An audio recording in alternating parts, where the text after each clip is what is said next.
If you're not a U.S. citizen, you should not leave the United States. Hi, I'm Jim Hacking, immigration lawyer practicing law throughout the United States out of our offices in St. Louis, San Diego, and Washington, D.C. I'm shooting this video in mid-March 2025, and I'm here to tell you that we've been seeing stories left and right of people who have valid immigration status not being allowed back into the United States.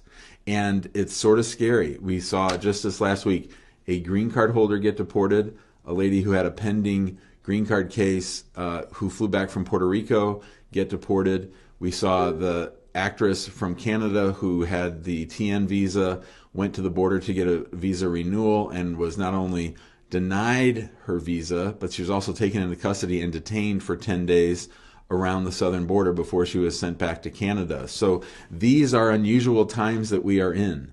These are the frontal attacks by Customs and Border Protection on immigrants at the border that we're going to see more and more of, and we're getting more and more news stories of. Now, historically, there have always been people who get refused at the border, right? But what we're seeing is the legal immigrants having their rights taken away, being detained, being forced to try to waive those rights, and being asked to surrender their green cards at the border.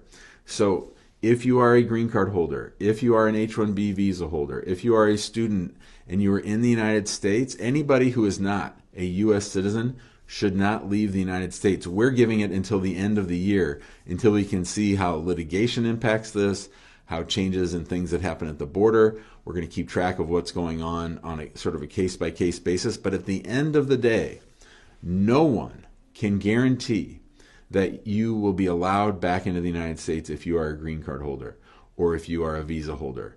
There's no right, as Marco Rubio famously said last week, to a visa in the United States, and there's certainly no right to enter the United States. And nowhere does the president have more authority, that the executive branch has the power in regulating who comes into the United States. That is their supreme power. That's one of the strongest things he has. That's the basis of the prior Muslim bans, the travel ban that's coming.